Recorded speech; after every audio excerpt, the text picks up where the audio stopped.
Sir नमस्कार। नमस्ते अनिल।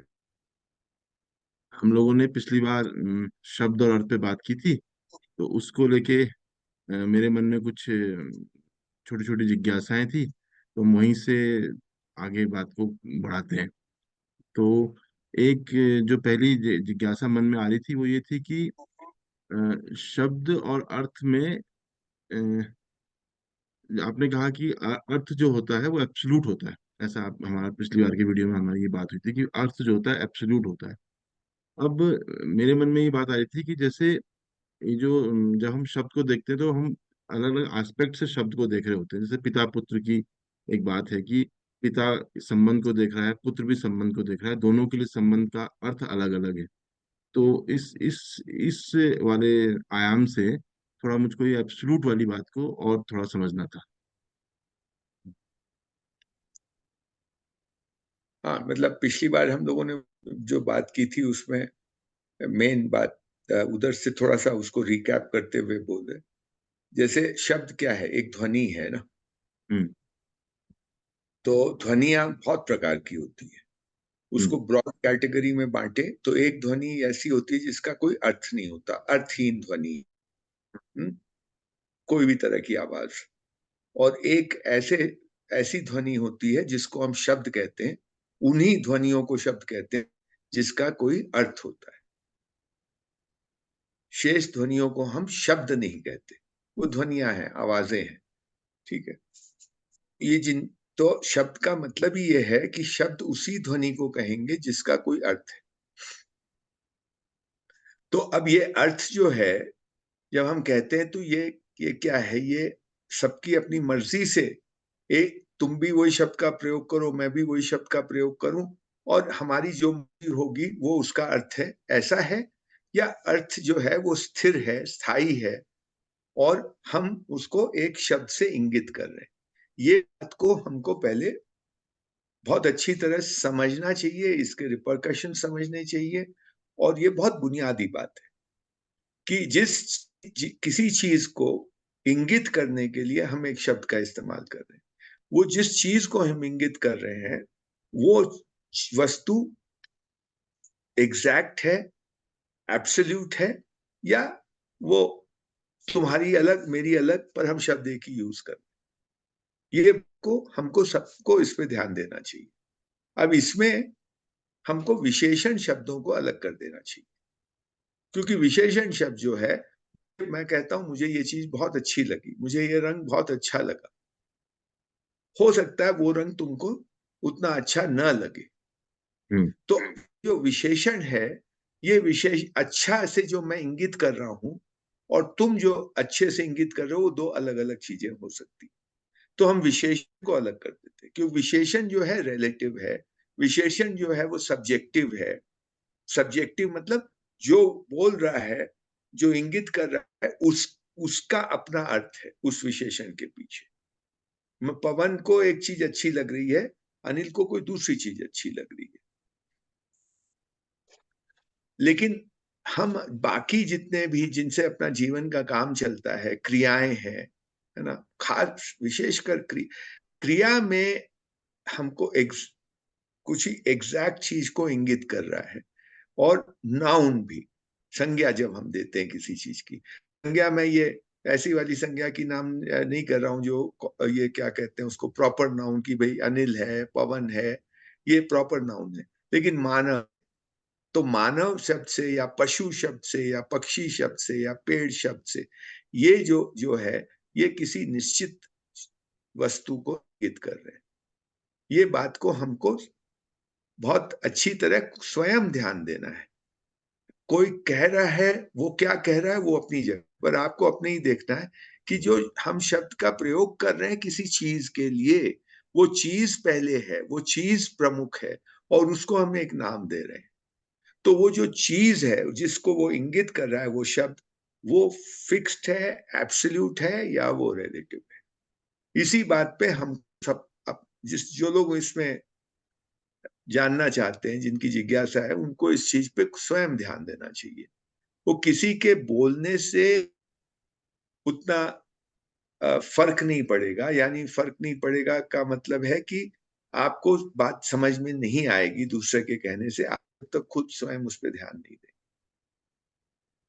मेरा ये कहना है कि वस्तु जो जिस वस्तु को वो शब्द इंगित कर रहा है वो है, वो एब्सोल्यूट है, और वो उस एब्सोल्यूट का जो अर्थ है वो भी निश्चित है, वो भी एग्जैक्ट है, वैसा ही है। वो ढुलमुल नहीं है कि तुम्हारे लिए अलग मेरे लिए अलग।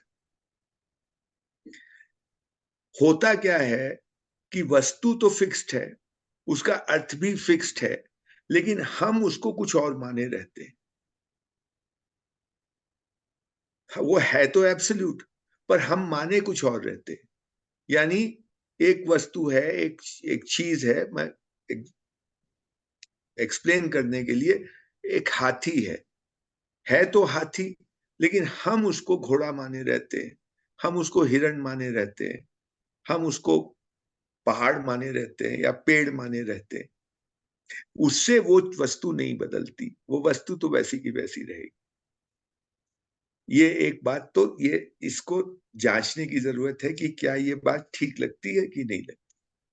दूसरी बात जो है इसके बाद वाली बात वो ये है कि अगर हमको ये समझ में आता है कि भाई चीज तो जैसी है वैसी ही रहेगी, हम उसको कुछ भी मान सकते हैं। ये हमको कैसे पता चले कि हम जो मान रहे हैं वो ही है जैसी वो चीज है? मतलब हम जो देख रहे हैं, मुझे घोड़ा दिख रहा है, तो वो घोड़ा ही है या वो कुछ और है? ये हमको कैसे पता चले? तो मेरा उसमें ये कहना है कि जब आपको वो चीज जैसी है वैसी दिखेगी, तो ये हमारे मानव रूपी ये जो वस्तु है, इसमें ये इसकी एक इंट्रिंसिक शक्ति है हमारे में कि जब हम उसको जैसे का तैसा देखेंगे तो हमको वो रिवील होता है, उसमें तर्क नहीं लगाना पड़ता पहले तो। और जब वो रिवील होता है तो हमको ये अंदर से ही एक विश्वास जमता है कि हाँ भाई ये ऐसा ही है, और ये ऐसा ही है। और जब किसी और को दिखाई देगा तो भी उसको वैसा ही दिखाई देगा। अब इसका एक उदाहरण, कैसे आपको ये विश्वास होता है? जैसे मैं ये कहूं कि हर हर व्यक्ति में, हर मानव में एक इच्छा होती है, इच्छा रहती है, हमेशा रहती है, वो कभी समाप्त नहीं होती। वो ये है कि भाई मैं स्वस्थ रहूं, भले ही मैं बीमार भी हूं तो भी मेरी इच्छा होती है कि मैं स्वस्थ रहूं, और अगर मैं स्वस्थ हूं तो भी मेरी इच्छा रहती है कि मैं स्वस्थ रहूं। मैं बचपन में भी ऐसा ही सोचता हूँ, जवानी में भी ऐसा ही सोचता हूँ, बुढ़ापे में भी ऐसे ही। ये कांस्टेंट है, ये सनातन है। ये बात मैं अगर आपके सामने रखता हूं, आप इसको जानते हैं और आप बोलते हैं ये बात तो ठीक है। ये जो ठीक है, इसमें क्या आपने तर्क लगाया, या आपको ये कुछ और हुआ? तर्क के मैं ये कह रहा हूं, ये बात जब आपको दिखती है कि हाँ ये बात ठीक है, ये बात सत्य है, तो ये आपके तर्क के बॉन्ड है, ये सीधा सीधा दिखाई देता है, इसमें कोई तर्क नहीं है बीच में। और आपको ये भी उसी समय दिखाई देता है कि ये तो है, ये सबके लिए ऐसा ही है। कोई कुछ भी कहे, मुझे उसमें किसी से पूछने की आवश्यकता नहीं है, ये मैं स्वयं इसको वो कर सकता हूं कि ये ऐसा ही है सबके लिए, भले ही कोई कुछ भी कहे।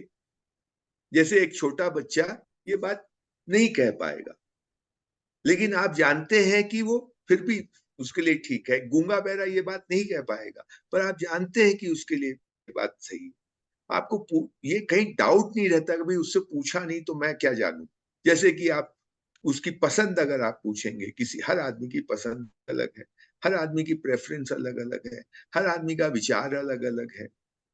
तो इसमें अगर मैं ये कहूं कि हर आदमी का विचार अलग अलग हो सकता है, तो इसमें आपको स्वीकार करने में कोई तर्क नहीं लगाना पड़ता। आपको मालूम है कि हाँ ऐसा है, हर आदमी का स्वाद अलग अलग है, हर आदमी की पसंद अलग अलग है, लेकिन हर आदमी की कुछ चीजें हैं जो एकदम एक जैसी।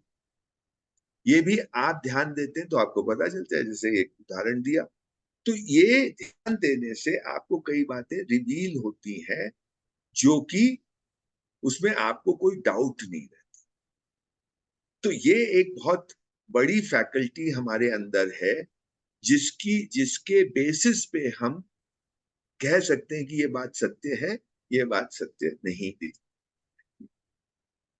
मैं इसमें विचार की बात नहीं कर रहा कि मैंने कोई विचार बोला कि आज दुनिया बहुत अच्छे तरह से इसका विकास हो, ये मेरा एक विचार है। मैं ये विचार रखते हुए भी मैं ये जान सकता हूं कि भाई ये विचार है, ये सत्य नहीं, सत्य की श्रेणी में नहीं आता है। मैं इस विचार को मानता हूं, लेकिन फिर भी ये सत्य की श्रेणी में क्यों नहीं आता है? क्योंकि सबके यही विचार हो ऐसा जरूरी। पर अगर मैं ये कहूं कि हर व्यक्ति दुनिया का अपने विचार रखता है, विचार की शक्ति सब में है, तो ये सनातन। विचार की शक्ति सब में सनातन है, लेकिन सबका विचार एक हो, ये नहीं होता। तो ये बात होने के बाद अब जो जो इसमें मुख्य बात है वो ये कि जब हमको कोई चीज, कोई शब्द का हम प्रयोग करते हैं, उस शब्द के पीछे हम उसका अर्थ देखते, मान रखे हैं, तो हमको ये बात हमको पकड़ में आनी चाहिए कि जो अर्थ मैंने मान रखा है, वो अर्थ क्या मुझे जैसा है वैसा दिख रहा है या वैसा नहीं दिख रहा है। ये डिस्टिंक्शन यहां बैठे हुए कर सकता हूं। कैसे कर सकता हूं? कि अगर मेरे को जैसे का तैसे अगर दिख रहा है, तो मेरे को ये विश्वास होगा, अंदर से विश्वास होगा कि हाँ, पूरी दुनिया को भी ऐसा ही दिखाई दे। जब दिखाई दे, अगर अभी नहीं दिखाई दे रहा है तो कल दिखाई देगा, परसों देगा, कभी दिखाई देगा, लेकिन ऐसा ही दिखे। इसमें सर एक अगर बात पूछा था मुझे, मैं, इसमें एक बात पूछा था मैं यहाँ। हाँ, हाँ बोलो। ठीक।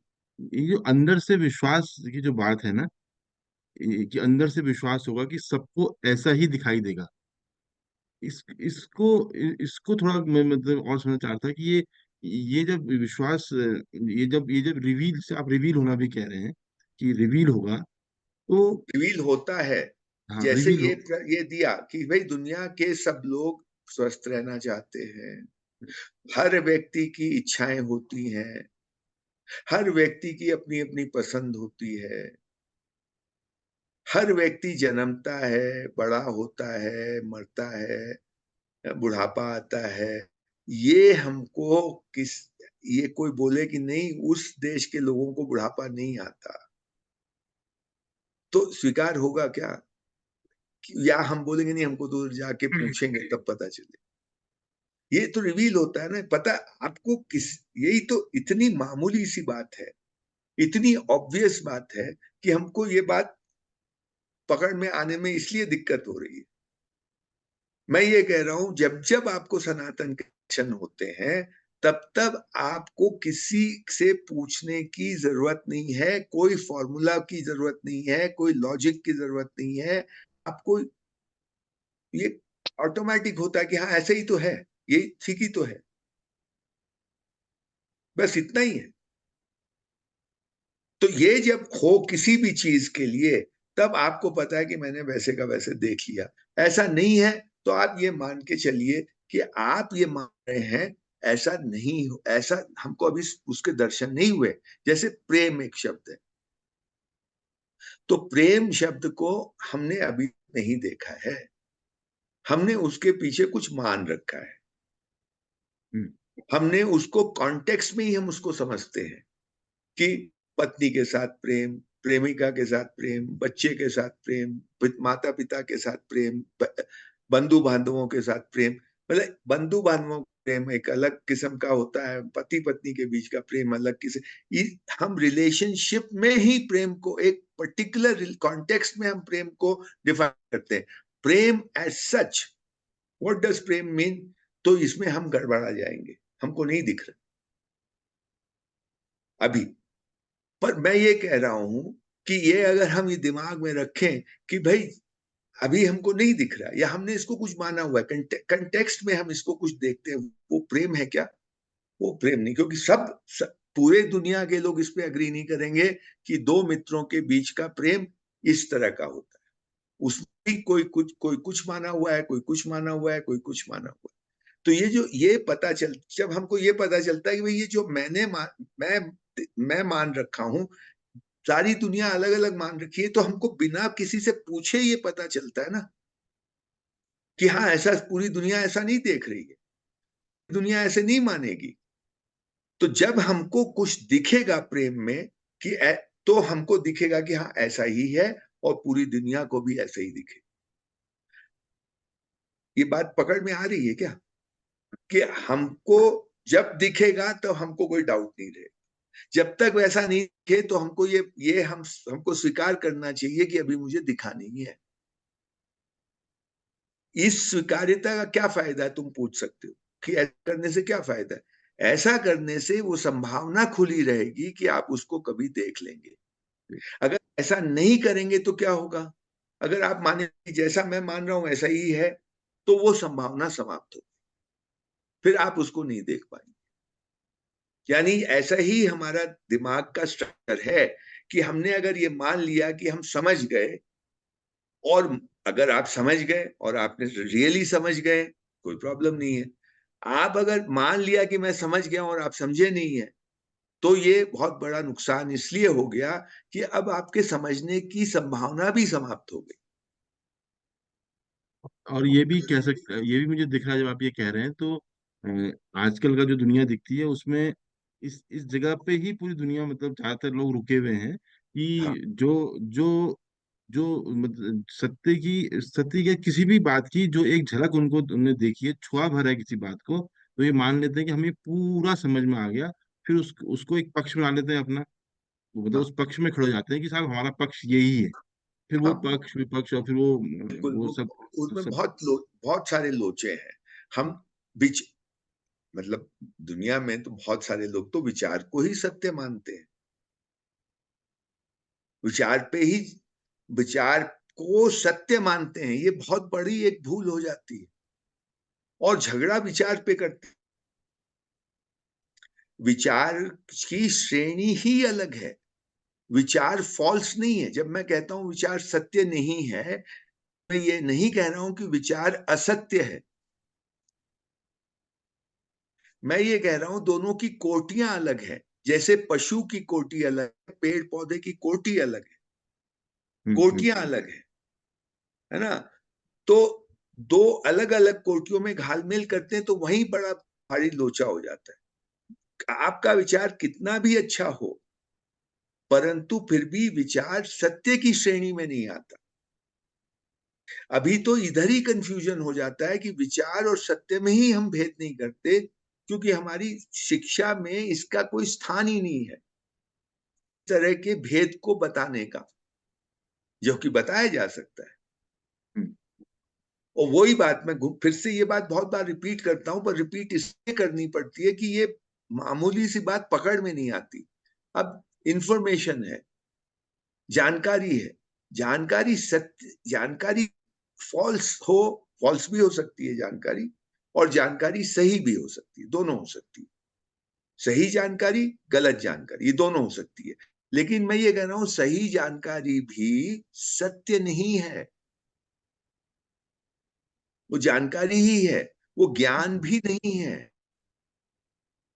वो इसी में एक बात, जानकारी ही। हाँ, इसी में एक बात और मुझे जो आप कह रहे थे कि वो बात और दिख रही है कि कई कृत्रिम अवधारणाएं, इल्यूजनरी मतलब सिस्टम बनी है, जैसे कि उसमें एक बहुत बड़ा एग्जांपल पैसा है ना, करेंसी, रुपया जो है ना, वो भी ऐसा, उसको अब ऐसा मान लिया गया कि यही सत्य है, पैसा सत्य है, ऐसा मान दिया गया है। जबकि पैसा तो एक जो करेंसी हमने बनाई है कागज की या सिक्कों की, वो तो सिर्फ एक तरीके का समझौता है, मतलब एक लेन देन का एक समझौता भर है। लेकिन हाँ, हमने उसी को ही सत्य मान लिया, उसको ही सबसे बड़ा मतलब वो मान हाँ, लिया, जबकि उसकी और अपनी इंट्रिंसिक वैल्यू कुछ है नहीं। वो है। और जब हम कहते हैं कि ये सत्य नहीं है, तो लोग बोलेंगे कि अरे पैसे को तो पकड़ के बैठे हो, बोलते हो सत्य नहीं है।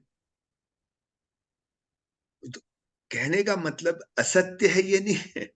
हम सोचने की, कॉग्निशन की कैटेगरीज की बात कर रहे हैं, एंड ये कह रहे हैं कि ये जिस लूज शब्द यूज कर रहा हूं, दिमाग, माइंड कैसे काम करता है। दिमाग जो मानता है वो मानना ही उसकी देखने को प्रभावित करता है। ये साइक्लिकल सा है, लीनियर नहीं है। तो आपने अगर मान लिया कि विचार और सत्य में भेद नहीं किया, तो आपका पूरा जो प्रोसेसिंग होगी वही गड़बड़ हो जाएगी। वैसे ही पैसे की बात, पैसा गलत है, फॉल्स है, ऐसा नहीं कहा जा रहा है, पर पैसा जो है एक मीडियम है। पैसे पे जो वैल्यू है पैसे की, वो उस पे इम्पोज की हुई है। उस जैसा तुमने कहा, माना जाता है कि ये कागज का टुकड़े को हम 100 रुपए मानते हैं कि ये 100 रुपया है, और इस 100 रुपए से हम कोई वस्तु खरीदते हैं। अब यहाँ पे छोटे बच्चे को भी एक्सप्लेन किया जा सकता है कि ये 100 रुपया जो है, ये जो सामान आज खरीदेगा और जो सामान 4 साल बाद इस 100 रुपए से खरीदा जाएगा, वो एक जैसा नहीं खरीदा जाएगा। या इस 100 रुपए से 4 साल पहले जो सामान तुम खरीदते थे, आटा, चावल, दाल, जो भी, कपड़ा, वो आज उतना नहीं खरीद सकते। तो ये 100 रुपया तो वैसे का वैसे है, लेकिन इसकी जो रियल वैल्यू है, यानी जो वस्तु ये खरीद सकता है, वो जो है कम ज्यादा होती रहती है समय के साथ, स्थान के साथ। इसलिए ये जो है, ये 100 रुपए को हम इम्पोज्ड वैल्यू कह रहे हैं। ये रियल वैल्यू नहीं है। रियल वैल्यू वो है जो वस्तु इससे खरीदी जा रही है, उसकी रियल वैल्यू, उसमें रियल वैल्यू। इसमें कोई रियल वैल्यू नहीं, ये सिर्फ कागज का या मेटल का एक चीज है। बिल्कुल बिल्कुल बिल्कुल बिल्कुल बिल्कुल। उसके वैल्यू है, पर वो इम्पोज्ड है, वो हमारी कलेक्टिव मान्यता के हिसाब से है, जो फ्लक्चुएटिंग है, जो बदलती रहती है। लेकिन अगर इससे हमने कोई वस्तु खरीदी, एक गाड़ी खरीदी, उसमें इंट्रिंसिक वैल्यू है उस गाड़ी में। क्या है उसकी इंट्रिंसिक वैल्यू? कि वो हमको एक स्थान से दूसरे स्थान पे ले जाने का एक साधन है। ये उसकी one of the intrinsic values है। जब तक वो ये काम करती है, हम उसको गाड़ी बोलते हैं। जब वो इसके लायक नहीं रहती, हम उसको गाड़ी नहीं बोलेंगे, उसको हम गार्बेज बोलेंगे या स्क्रैप बोलेंगे। फिर नाम ही बदल जाएगा, क्योंकि उसकी वैल्यू बदल गई। बिल्कुल बिल्कुल। एक एक छोटी सी, इसी बात पे एक छोटी सी कहानी याद आ रही है कि एक बार रथ की बात हो रही थी ना, कि किसी ने कहा कि ये रथ है, बोला रथ कहाँ है? तो उसमें से घोड़ा निकाल दिया, बोला ये रथ है, बोला नहीं ये रथ नहीं है। तो उसमें से उसका छत्र निकाल दिया, बोला ये रथ है, बोला ये रथ नहीं, सब कुछ निकाल दिया, बोला रथ कहाँ है? हेलो, हाँ, तो बोला रथ, रथ कहाँ है? तो रथ तब है जब वो सब चीजें असेंबल हो जाएंगी, तब वो हम्म। रथ है। अन्यथा वो हम्म। उसमें अंदर कहीं भी रथ नहीं है। हाँ, बिल्कुल। वो वैसी वैसी तो वैसी शायद आप। वो हाँ, तो उसमें हर एक चीज की एक इंट्रिंसिक वैल्यू है। पर हाँ। अगेन कमिंग बैक टू पैसे की इंट्रिंसिक वैल्यू नहीं। See, it is a medium, it's a medium, it's an instrument, एक बिल्कुल साधन है। किसी चीज के को करने के लिए साधन है। तो ये ये जो छोटी छोटी डिस्टिंक्शंस है ना, ये दिमाग में रखने से हमारा देखने, हमारी दृष्टि साफ हो। क्यों साफ जरूरी है?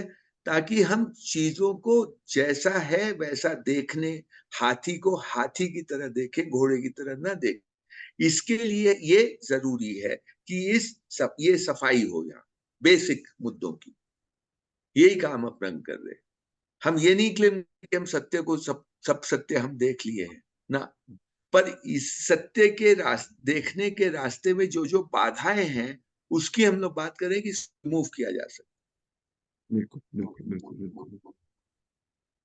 इसमें इसमें सर, मैं एक, मेरा छोटी सी मेरे मन में आ रही थी, अगर मान लीजिए कि एक जैसा कोई आदमी है, मतलब मैं इसको देखना, मतलब ऐसा समझना चाहूँ कि हर चीज को इसी दृष्टि से देख सकूं कि इसकी इंट्रिंसिक वैल्यू क्या है। तो इसमें अध्ययन, अध्ययन में पढ़ाई लिखाई वाले अध्ययन की बात नहीं कर रहा हूँ, इसमें अध्ययन मेरे लिए सहायक है क्या, ऐसी कोई प्रैक्टिस मेरे लिए सहायक है क्या, कि मैं ये देख सकता हूँ कि हाँ इसकी ये इंट्रिंसिक वैल्यू है, या ये इंट्रिंसिक वैल्यू, या तात्कालिक है, या तात्कालिक है वो उसका, एब्सोल्युटली है ना। इंट्रिंसिक वैल्यू जो होगी किसी भी चीज की, अगर आपको दिखेगी तो आपको दिखेगा कि ये ऐसा ही है।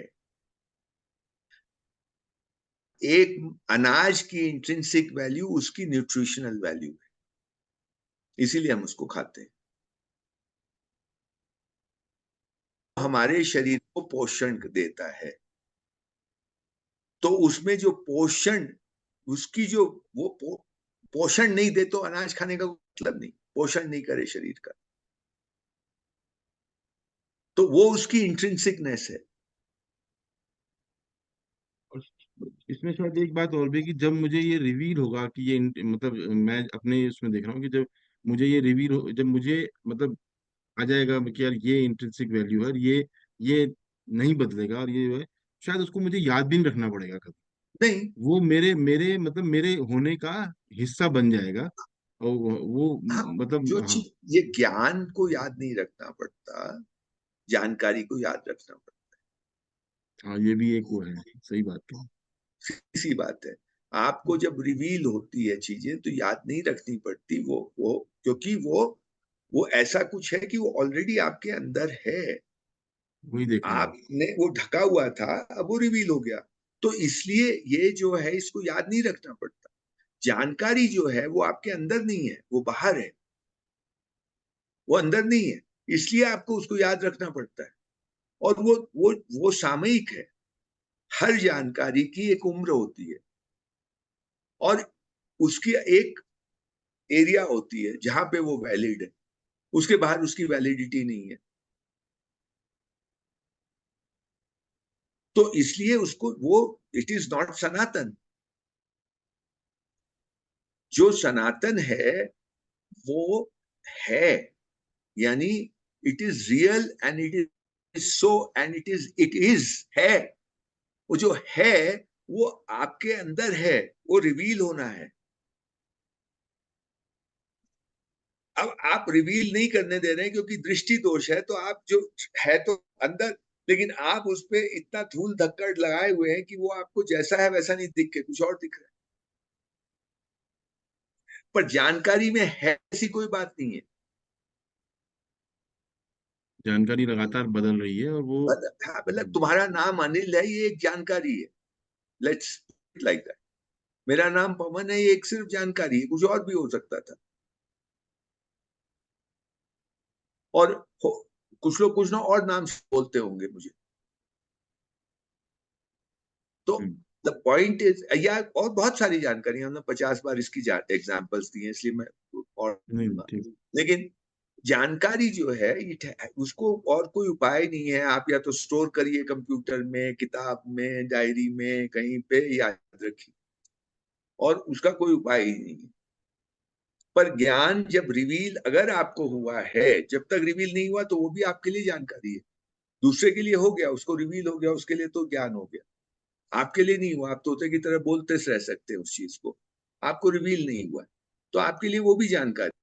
लेकिन जिस दिन रिवील हो जाएगा, उस दिन आपके लिए उसको याद रखने की कोई आवश्यकता नहीं। ये ऑटोमेटिक है, इसमें कुछ करना नहीं पड़ता है, ऐसा होता है। और ये अब शायद ये बचपन से क्या है कि हाँ, खाली अपने दिमाग के ध्यान देने की जो बात होती है, ध्यान दो ध्यान दो, क्या चीज को ध्यान दो? सबसे पहले यही ध्यान दो कि मेरा how does this mind works. इसमें जो हो, हर क्षण हो रहा है कुछ ना कुछ, उस पे भी हम ध्यान दें तो ये जितनी मैं बातें बोल रहा हूँ ये बहुत ऑब्वियस बातें बोल रहा हूँ, ये कोई मतलब मैं कुछ भी बात नहीं बोल रहा हूँ जो नई है। ये वही बातें बोल रहा हूँ जो रोज हो सबके साथ घटती है, खाली उसमें हमने उसको अटेंशन नहीं दिया, उसको ध्यान नहीं दिया, दैट्स ऑल। मुझे तो ये लग रहा है कि जैसे बच्चे भाषा सीखते हैं बचपन में ना, अगर हाँ। उसी उसी उसी समय में इस हम्म, तरह की बातचीत उनके संग होना शुरू हो जाए, तो उनकी जो दृष्टि, जो जो हमने अक्यूमुलेट कर लिया है, दृष्टि दोष जिसे आप कह रहे हैं, वो वहीं से, जैसे भाषा होती है ना, जो हम जिस भाषा के माहौल में पैदा होते हैं उसी भाषा को सीख लेते हैं। उसमें कोई एक्स्ट्रा एफर्ट नहीं करना पड़ता है। मैं हिंदी भाषा परिवार में पैदा हुआ तो मैं हिंदी बोलता हूँ। तो वैसे अगर ये सब बातें बचपन से हमारी शिक्षा या में हो जाए तो वो हमारे व्यक्तित्व का हिस्सा बन जाए, और हम इस ये जो दृष्टि भ्रम है, इससे इससे मतलब एक अलग तरीके के आदमी देखो, बन बने। बहुत अच्छा तुमने बात करी। घर में ऐसे ही भाषा सीखता है बच्चा। कैसे सीखता है? देखो प्रोसेस क्या होता है।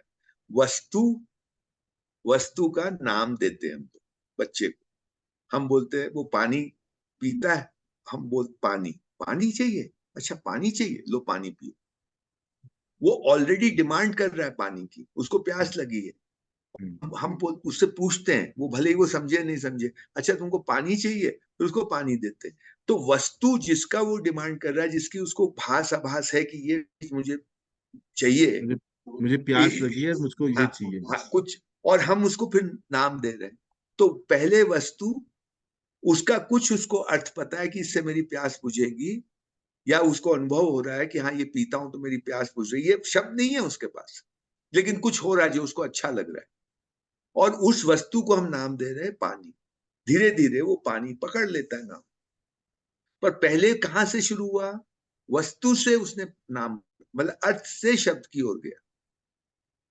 जब अपनी भाषा, अपने घर के माहौल में जब वो भाषा सीखता है तो स्वतः ये विधि एकदम अलग है। ये विधि है अर्थ से शब्द की ओर जाती है। हम्म, हम स्कूल में कैसे पढ़ाते हैं? पहले शब्द देते हैं, फिर उसका अर्थ बताते हैं। पहले शब्द इंट्रोड्यूस करते हैं, फिर उसका अर्थ बताते हैं। घर में कैसे हो रहा है? जब वो अपने माहौल में रहता है, आजकल तो सब अंग्रेजी के चक्कर में इसमें भी गुड़ गोबर हो रहा है, लेकिन जो नेचुरल एनवायरनमेंट में बच्चा रहता है, उसमें तो वो नेचुरली सीख जाता है। तो कैसे? क्योंकि जमीन है, जमीन को वो छू रहा है, वो महसूस कर रहा है ये ठोस है, ये कठोर है, और फिर उसको धीरे धीरे पता चलता है इसको धरती बोलते हैं, जमीन बोलते हैं, जो भी बोलते हैं। तो पहले वो उसका अनुभव है, उसके अनुभव के ऊपर आपने एक शब्द दिया, हम्म। ये इसलिए वो बड़ा मजबूत उसकी फाउंडेशन होती है और बहुत सॉलिड है वो बात।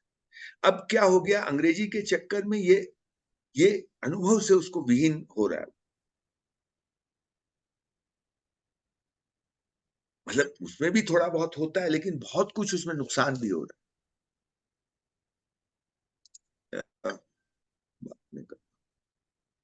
इसमें इसमें ये जो अनुभव वाली बात है, इस पे थोड़ा और बात करते हैं कि हम अनुभव जो जैसे आपने बच्चे का एग्जांपल हम अभी कर रहे थे कि बच्चा अनुभव से अर्थ को पहले एक्सपीरियंस करता है, फिर उसको शब्द मिलता है। हम्म ऐसे मैं अगर सही कह रहा हूँ तो हम्म उसको एक शब्द मिलता है। फिर हम्म वो शब्द उसकी मतलब अंदर उसकी स्मृति में चला जाता है। फिर बाद में वो शब्द से ही इसको कैसे इस मतलब फिर वो शब्द में, इस शब्द को से ही आगे उसका जीवन चलता है फिर। नहीं, भाषा तो सभी सीखते हैं ना। मैं अपने तो इस प्रोसेस की बात कर रहे हैं हाँ। कि वो पहले वो अनुभव हो रहा है, फिर उसको मिल रहा है। सीधी सी बात है। हाँ, और ये तो आपने उसकी बात की, पानी की बात की, ये पानी जो है, माँ है, नहीं, प्रेम भोजन की बात, है। जैसे प्रेम की बात करते हैं, बच्चा रोता है, उसको उठाते हैं गोदी में, उसको प्रेम से थपथपाते हैं, तो उसको हाँ, लगता है कि यार मतलब हाँ, ये जो अनुभव हो हो रहा रहा है। है ना। तो हाँ, ये वो अनुभव। प्रेम तो शब्द उस टाइम नहीं, उसको देते भी नहीं है, हाँ, कौन हाँ, देते? हाँ, पर माँ है, पिताजी है, ये उसको समझ में आ रहा है कि ये जो अनुभव हो रहा है, ये इस संबंध में हो रहा है। तो वो जो जो जिससे उसको ये अनुभव मिल रहा है, जिस वस्तु से, उसको एक नाम दिया गया, माँ। जो भी हो रहा है, सी, लेट्स नॉट डाइग्रेस, इधर उधर नहीं भटके। प्रोसेस की हम लोग बात कर रहे हैं। प्रोसेस क्या हो रहा है? प्रोसेस हो रहा है, अनुभव के शब्द मिल रहे हैं। सब शब्द, प्रेम शब्द थोड़ी ना मिल रहा है छोटे बच्चे को। हाँ। माँ मिल तो रहा है, पानी मिल रहा है, कुछ खाना हो रहा होगा उसका मिल रहा है। मतलब जो भी शब्द उसको मिल रहे हैं, धीरे धीरे मिल रहे हैं, नए नए, उसकी वोकैबुलरी बढ़ती है धीरे धीरे। वो सारे जो शब्द को मिल रहे हैं, वो उसका प्रोसेस इज फ्रॉम अनुभव टू शब्द। स्कूल में जो भाषा सिखाई जाती है, वो उसमें अनुभव तो गायब है। उसमें हो रहा है पहले शब्द, फिर उसका अर्थ। एक्सपीरियंस वहां भी नहीं हो रहा है। वहाँ एक्सपीरियंस नहीं होता, वहाँ सीधा शब्द की और बात कोई कोई वहां चीज का पे। हो जाता होगा, हाँ हाँ बट हाँ, बिल्कुल बिल्कुल। Generally speaking, so it's a very different way. ये अगर थोड़ा भी इसके प्रति, पेडागॉगी के प्रति, हमारे शिक्षाविदों को इस तरह की चीजों के प्रति अगर वो थोड़े जागरूक हो जाए, तो स्कूल में बड़ा परिवर्तन आ सकता है कि हम कैसे चीजों, तो उसमें आपका अंग्रेजी मोह आपको छोड़ना पड़ेगा। आपको शुरू अपनी ही भाषा से ये काम हो सकता है। फिर तो अपनी जो मैं भाषा का क्या मतलब? घर की भाषा। फिर तो किताब भी बहुत देर में आएगी। हाँ, बिल्कुल। ऐसा लग रहा है मुझे कि किताब को तो लिखना पढ़ना देरी से आएगा, हाँ, लिखना पहले पढ़ना दे, बोलना और सुनना आएगा। अनुभव से सीखना आएगा। अनुभव से, हाँ, पहले अनुभव, अनुभव। हाँ। पहले अनुभव अब से क्या, सीखना। अब की जो दुनिया, कृत्रिम दुनिया बनी है, उसमें अनुभव गायब है। जैसे हमारे स्कूलों में अनुभव गायब है। मैक्सिमम हुआ तो अर्थ, डिक्शनरी वाला अर्थ, वो उसमें अर्थ भी भी एक शब्द ही, एक्सपीरियंस गायब है। वो अर्थ भी एक शब्द ही है भाई। वो भी एक इस शब्द शब्द ही है, का, इस वो भी शब्द एक का ये शब्द ही है। शब्द अर्थ है। हाँ। हाँ। ओ, बाकी उसके लिए उसके लिए छोड़ दिया जाता है, तुम अपना अटकलबाजी करो कि इसका क्या अर्थ है। वो फिर वही करता है, हाथी को घोड़ा समझता है। उसको ये तो उसमें बताया नहीं जाता कि जब तुमको रिवील होता है तो तुमको एकदम पता चल जाता है, ऐसा ही है, एग्जैक्टली यही चीज। अब उसको ये डिस्टिंक्शन नहीं बताया जाता कि विचार सब में है, लेकिन विचार के कंटेंट सब में अलग अलग है।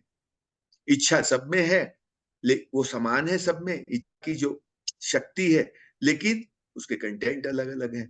तो वो कंटेंट और शक्ति को एक ही करता, घालमेल करता रहता जिंदगी भर। आप तो ये कह रहे हैं कि अर्थ अपने अंदर रिवील होता है, लेकिन हमारी डिक्शनरी नाम की किताब ने ये बता दिया है कि सारे अर्थ इसमें ही है। उसमें तो ऐसा लगता है कि हर शब्द का अर्थ इस डिक्शनरी को देखने से पता चल जाता है। लेकिन वो नहीं, और वो डिक्शनरी की अपनी उपयोगिता हाँ, नहीं है। नहीं, हम कोई उपयोगिता फॉरेन है लैंग्वेज लेकिन पढ़ते हैं। उसकी हाँ, हाँ, उपयोगिता है, मतलब लेकिन मैं कई बार तो हिंदी से हाँ, हिंदी में भी हम अर्थ ही देखते हैं ना, या हाँ, पर्यायवाची या हाँ, तो विलोम उसमें शब्द एक उसका बहुत। अपना उपयोगिता है, क्योंकि हाँ। मान लो कि उसमें जब वो अर्थ बताते हैं, हिंदी से हिंदी की बात करें, तो उसको दूसरे शब्दों में बता रहे हैं। हो हम्म, सकता है वो शब्द का तुमको अर्थ पता हो। वो अर्थ अपने अंदर दिख रहा हो। हाँ, पहले दिखाओ तो तुम उससे कर लोगे। क्या ये वो तो पॉइंट उसकी ये बात। है कि if you have the experience already, no, hmm, तो काम हो जाएगा। अगर एक्सपीरियंस तुम्हारा है, वो तुम्हारा है, और तुमने उससे शब्द को कनेक्ट किया हुआ है, तो तुम बाद में कोई भी, ये सिर्फ हिंदी नहीं, कोई भी भाषा सीखने में तुमको आसानी हो जाएगी। क्योंकि तुमको क्या करना है, वो शब्द को सिर्फ उस अर्थ से कनेक्ट करना है जो ऑलरेडी तुम्हारे अनुभव में है।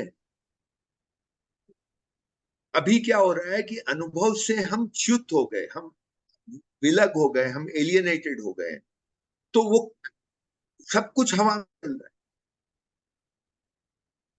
मतलब एक अर्थ भी एक कनेक्ट, एक्सपीरियंस से कनेक्टेड नहीं है। बिल्कुल बिल्कुल। अगर एक्सपीरियंस कनेक्टेड हो जाए, तो ये जितनी हम बात कर रहे हैं, ये सब बहुत आसान हो जाए, ये सारा मामला। इसका इसका एक बड़ा अच्छा एग्जांपल जो मेरे दिमाग में आ रहा है वो है कैलेंडर का। कि जो कैलेंडर है, इंग्लिश कैलेंडर और हिंदी कैलेंडर, हिंदी कैलेंडर जो है वो एक्सपीरियंशियल है। मतलब उसमें आपको उसको समझने के लिए आपको चांद तारे, उसकी गति, वो सब समझना पड़ता है, ऋतुएं, वो आपको मतलब वो एक्सपीरियंस से समझनी पड़ती है, तब आपको कैलेंडर समझ में आता है। जो इंग्लिश कैलेंडर है उसमें ऐसा कुछ भी नहीं होता, वो तो फिक्स है। उसमें वो ज्यादा जो महीना 31 को खत्म होता नहीं, है वो हर तो क्लियर फिक्स, तो ये भी फिक्स ही है। हम्म, ये फिक्स नहीं है, ऐसा नहीं। ये का चुनाव ठीक होना चाहिए। ये अपना जो तिथि का जो कैलेंडर है, जो लूनर कैलेंडर है, वो आपको चांद देख करके आप बोल पाएंगे कि आज नवमी है, आज एकम है, आज दूज है, आज तीज है, वगैरह वगैरह, है ना। आप चांद को देख के, सूरज की स्थिति को देख करके आप उसके बाद बोल सकते हैं आज ये तिथि है, आज ये महीना है। ये क्योंकि वो एग्जिस्टेंस में है, वो है, उसको आपने एक नाम दिया है। देखो यही बात है। एक्सपीरियंस में आप एक्सपीरियंस कर सकते हैं, एक्सपीरियंस करने के बाद आपने उसको एक नाम दिया। आज नवमी हाँ है, वही। आज त्यो आज जेठ मास की शुक्ल पक्ष की 13वीं तिथि है। ये आज आप चांद देख के बोल सकते हैं, ठीक है। इसमें आपको कुछ याद रखने की जरूरत, क्योंकि ये एग्जिस्टेंशियल है, ये एक्सपीरियंशियल है। परंतु आज 19 तारीख जून के महीना है, ये आपको याद रखना पड़ेगा, या आपको कैलेंडर देखना पड़ेगा, क्योंकि ये इम्पोज्ड है, ये एग्जिस्टेंशियल नहीं। ये फर्क। तो ये हमारे यहाँ ये इस पे बहुत ध्यान दिया गया है कि हमने जहां तक हुआ चीजों को एग्जिस्टेंशियल एक्सपीरियंशियल से हम गए हैं, अर्थ से शब्द की ओर, अनुभव से शब्द की ओर, अनुभव से गणना। इसी तरह वो सीके राजू इसकी बात करते हैं, मैं तो पूरा समझता नहीं हूं, लेकिन वो बात करते हैं रज्जु गणित। वो बोलते हैं आजकल का जो गणित है वो पूरा का पूरा क्रिटिकल है, परंतु हमारे यहाँ जो गणित था वो बहुत एक्सपीरियंशियल था, वो एकदम वैसा वाला था। अब जैसे मान लो आप, एक एग्जाम्पल है कि आपको अगर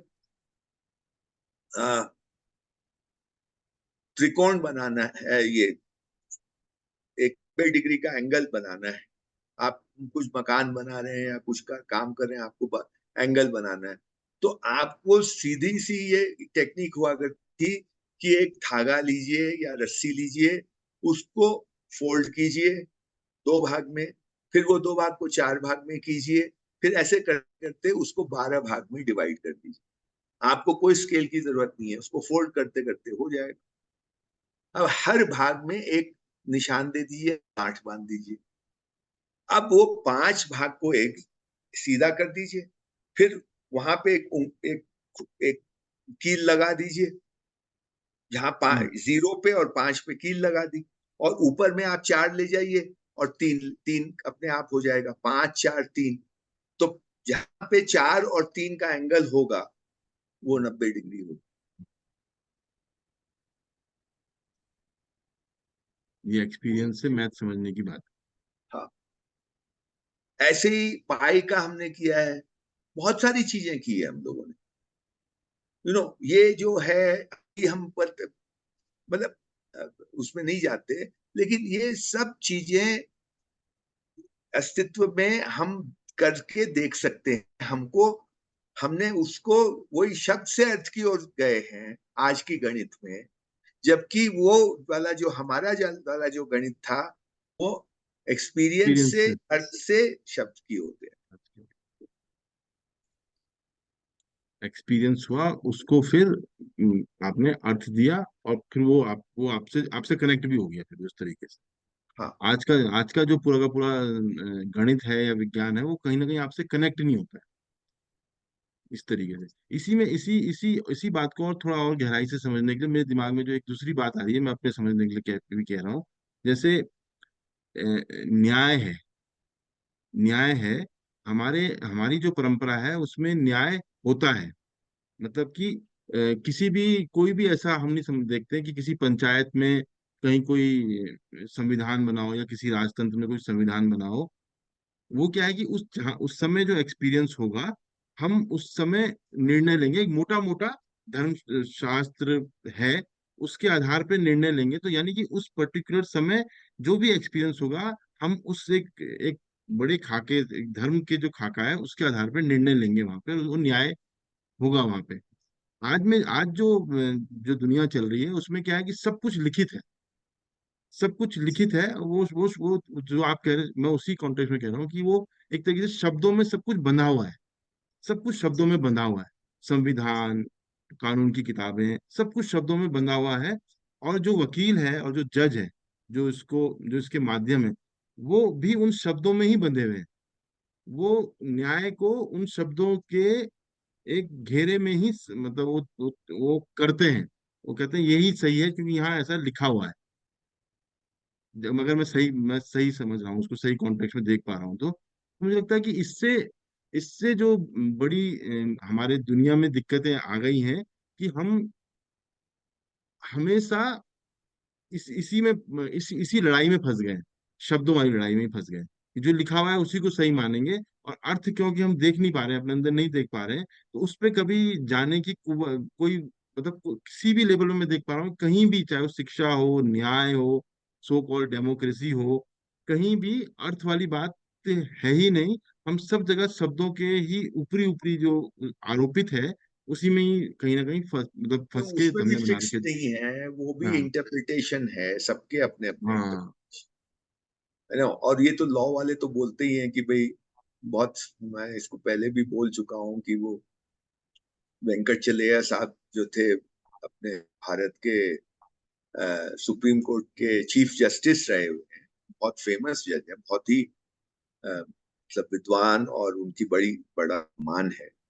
तो वो नागराज जी से आते थे कभी कभी मिलने। तो नागराज जी ने उनसे पूछा था कि भाई आपको तो सब लोग न्याय मूर्ति बोलते हैं, न्याय क्या होता है हमको बताइए। तो उन्होंने ये बहुत बढ़िया बात कही थी, उन्होंने कहा कि हमको न्याय का नहीं पता है, हम तो वो एक कानून की किताब है, संविधान को हम वही ना। लोग को हम फैसला करते हैं, उसको उसके उसको इंटरप्रेट करके वो हम इंटरप्रेट कर रहे हैं, दूसरा जज दूसरी तरह इंटरप्रेट कर रहा है, तीसरा जज तीसरी तरह इंटरप्रेट कर रहा है। उसको इंटरप्रेट, उन शब्दों को, वही तुम्हारी बात अगर तुम्हारे उसमें बोलूं तो वो एक किताब है, वो किताब में शब्द हैं, उन शब्दों को मैं अपने हिसाब से इंटरप्रेट करता हूँ, कोई दूसरा अपने हिसाब से इंटरप्रेट करता है, और वो इंटरप्रिटेशन जैसा मैं करता हूँ उस हिसाब से मैं फैसला लेता हूँ, मुझे न्याय का नहीं पता। तो उन्होंने न्याय और फैसले के बीच में एक डिस्टिंक्शन भेद किया था। ये ईमानदारी की बात, क्योंकि वो बड़े आदमी थे इसलिए इस तरह की ईमानदारी की बात वो कर पाए। ये डिस्टिंक्शन कितनों के दिमाग में है? तो इंटरप्रिटेशन है कि भाई मैं इस ये जो इसके पीछे सनातन क्या है, इसकी कोई बात ही नहीं है, और है भी कि नहीं पता उसी, क्योंकि ये तो पूरा का पूरा सिस्टम ही एविडेंस बेस्ड है।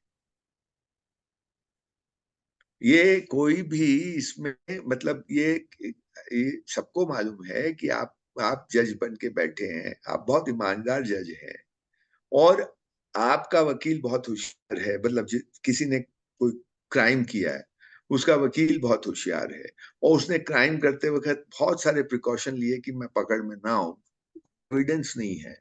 तो ये जज को एक उसका जो साक्षी है, उसकी जो आत्मा है, वो तो जानती है कि भाई ये दोषी है, लेकिन एविडेंस नहीं है, वो तो उसको कुछ नहीं कर सकता, उसको छोड़ना पड़ता है।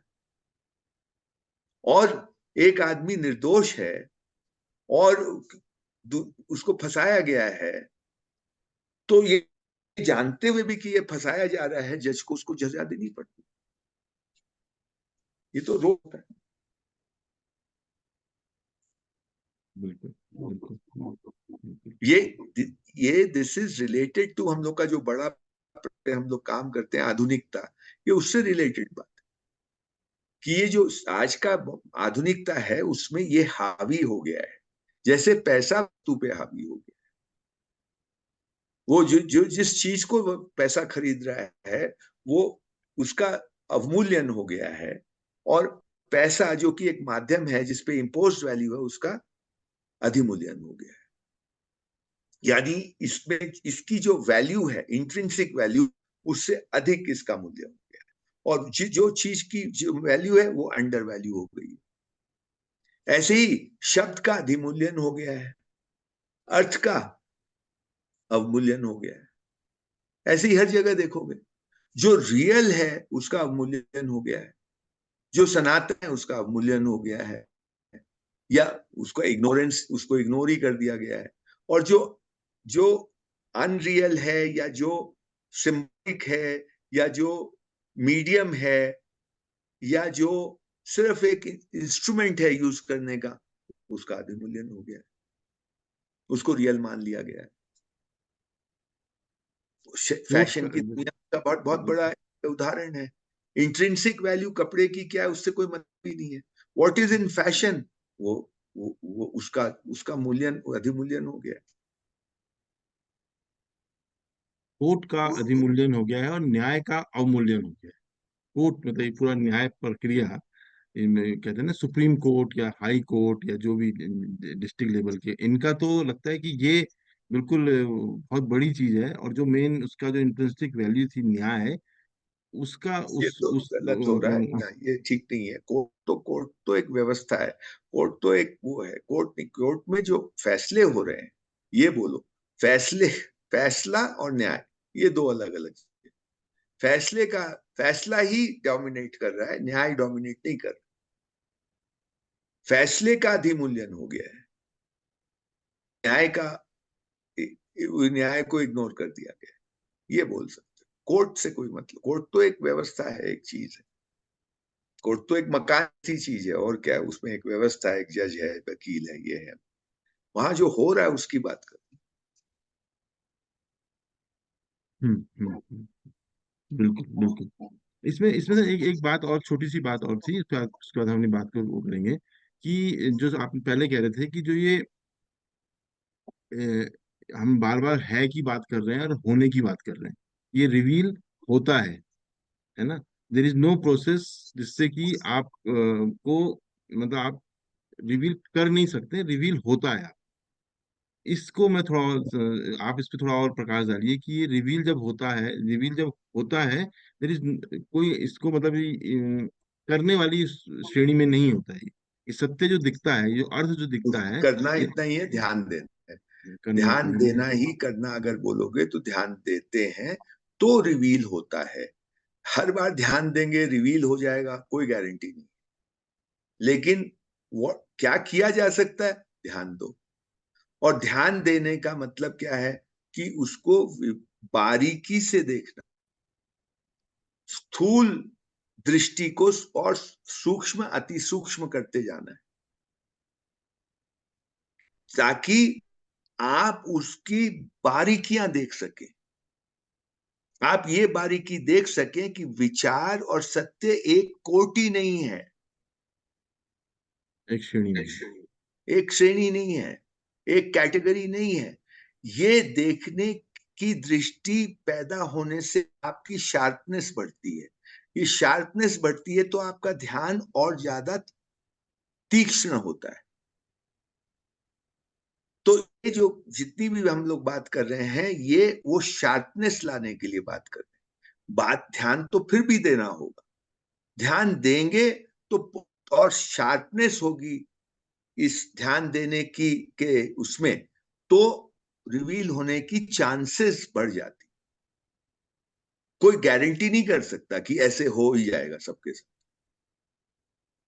परंतु दिस इज द, इसके लिए जैसे कि झाड़ झंगार है, हमने झाड़ झंगार साफ करें ताकि दिख जाए, दिख ही जाएगा, कोई जरूरी नहीं है। पर this is the only way, और कोई तरीका नहीं। ठीक है सर, आज की बात को यहाँ पे वो करते, विराम देते हैं। ठीक है, तो नमस्कार।